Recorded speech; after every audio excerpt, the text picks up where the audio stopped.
네, 매일 아침 지나치지 말고 이것만은 꼭 알아야 된다. 엄선해서 알려드리는 뉴스픽 시간입니다. 김동현 뉴스마터 기자 나와 있습니다. 안녕하세요. 안녕하세요. 김동현.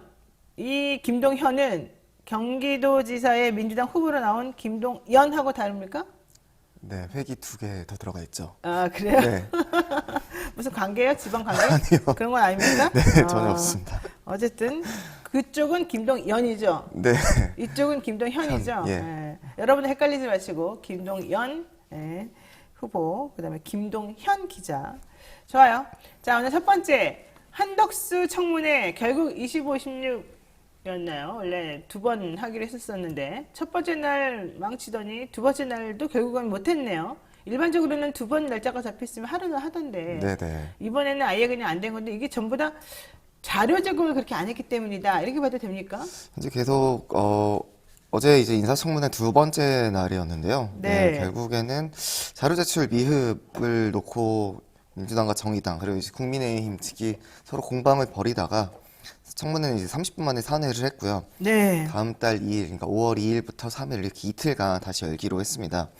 근데 이제 민주당 간사인 강병원 의원은 의사진행 발언에서 새 정부의 총리에 대해 국민의 눈높이에서 공정과 상식의 잣대로 꼼꼼하고 철저하게 후보자 관련된 의혹이나 이런 부분을 검증하라는 것이 국회의 책무다라고 하면서 총리 이력이 단순히 돈벌이 수단으로 활용된 것이 아니라면은 자료 제출을 성실히 해달라 그렇죠. 다시 한번 재차 촉구하기도 했습니다. 근데 왜 안 한대요? 이제 국민의힘에서 이제 주장하는 것은 문재인 정부 당시 총리 인사청문회와 비교했을 때 한덕수 총리에게 이제 3~4배가 더 이상 많은 1,090건의 자료를 요구하고 있다 이렇게 얘기를 하고 있는데 어제 이제 국민의힘 김미애 의원이 이제 발언을 했는데요. 네. 현재까지 요청된 1,090여 건 자료 중 79%가 제출이 됐다. 네. 근데 앞서 이제 문재인 정부 총리였던 이제 이낙연 총리, 정세균 총리, 김부겸 총리 이제 건수가 250건에서 350건 정도인데 네. 그 중에서 정세균 총리 때 제출된 게 이제 52%였다고 하고요. 나머지 이제 이낙연 총리나 김부겸 총리 때는 80%가 넘었는데 이와 비교했을 때도 충분히 많이 제출한 거 아니냐 이렇게 이제 반박을 하기도 했습니다.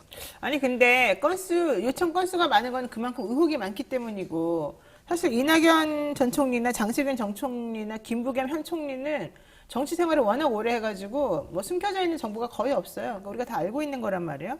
다 노출이 되어 있고 그렇지만 한덕수 이 총리 후보자는 이미 은퇴해서 들어가 있던 사람인데 그 이후에 여러 가지 지금 의혹들이 많이 나와 있잖아요. 네네. 그러면 당연히 건수가 문제가 아니라 그 업무 내용이 무엇이었냐. 예를 들면 김민영에서 돈을 받았다고 치면 돈 받은 거 좋다. 근데 변호사가 변호 일을 해서 돈을 받았으면은 문제가 안 되겠지만 변호사 아닌 사람이 그렇게 많은 돈을 받았다면 아니 도대체 무슨 일을 했길래 그렇게 많은 돈을 준 거야? 이렇게 할 거 아니에요. 그러니까 사람들이 궁금해한 거는 X도 X지만 도대체 무슨 일을 한 거야? 이 부분인데 이거 알려달라니까 좀 싫다 그러는 거잖아요. 저는 그래서 왜 달라는 건 안 주고 이렇게 자꾸 꼼수를 부리는지 이해가 안 가는데 어쨌든 국민의힘에서는 가지수가 너무 많다. 다 치려라 이런 거예요. 그래놓고 자기네들이 또 요구하는 자료들이 되게 많아요. 그럼 그 사람들이 요구하는 자료가 들어가니까 갑자기 이것까지 포함해서 자료수가 엄청 늘어나는 것처럼 보이잖아요.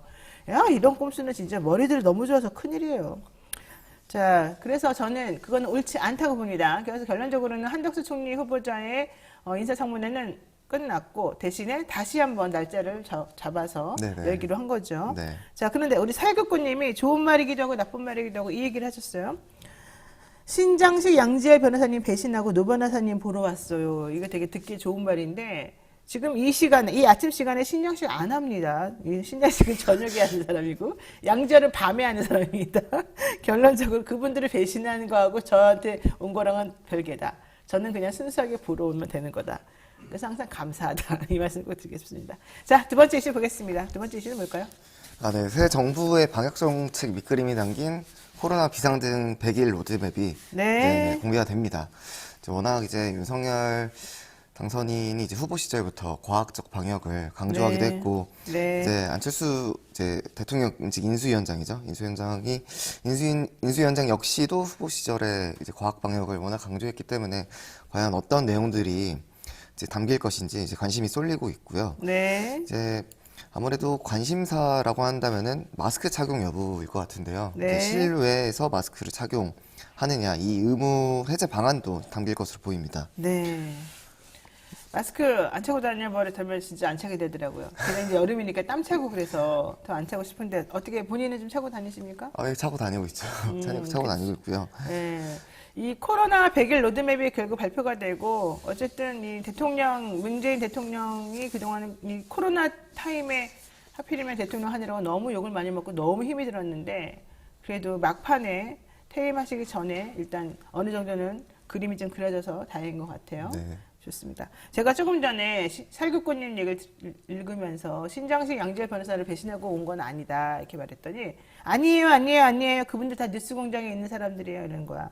최수진, 박지민, 김은희, 권영희, 주바라기 이런 분들이 정향숙님 이런 분들이 전부 다 그리고 구일원님은 난 뉴스킹하고 동시 시청하고 있어 이러고 말씀하시는데 제가 잘 몰랐습니다. 진행은 그분들이 저녁 타임에 하지만 또 게스트로 지금 뉴스공장에 나와 있는데 그분들을 제가 제꼈다는 거에 감사를 드리겠습니다. 자 여기까지 요 두 번째까지 하는 걸로 하고요.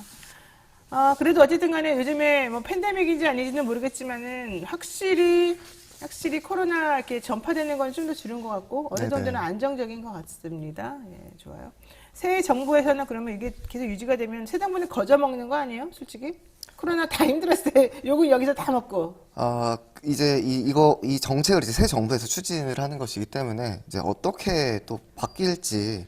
아니, 네. 새 정부가 추진을 하겠죠, 당연히. 네네. 이제 남지도 않았는데.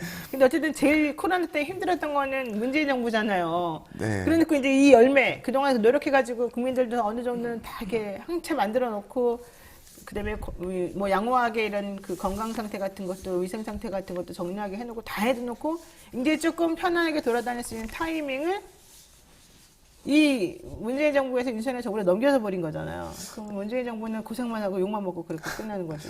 여기서 지금 담길 걸로 예상되는 것 중에 또 하나가 그 롱 코비드라고 하죠. 이제 네, 롱 코비드. 네, 코로나 후유증 대책이 담길 것이라는 이제 전망들이 나오고 있거든요. 근데 이것도 이제 올 하반기에 연구를 시작한다라는 얘기가 나오는 것 보면은 아무래도 좀 롱 코비드 대책도 조금 구체적으로 나오려면 좀 시간이 걸리지 않을까 생각이 듭니다.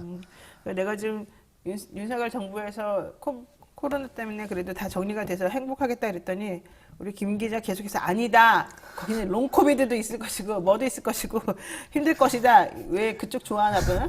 기분 안 좋은데. 좋아요. 여기까지 하겠습니다. 이 얘기 너무 계속해서 하면 또 나를 또 나중에 원망해요. 자, 세 번째 이슈 보겠습니다. 세계 최고 부호, 약간 돈키호테 같은 풍우나 일론 머스크 트위터를 인수했어요? 네, 맞습니다. 이건 무슨 말일까요?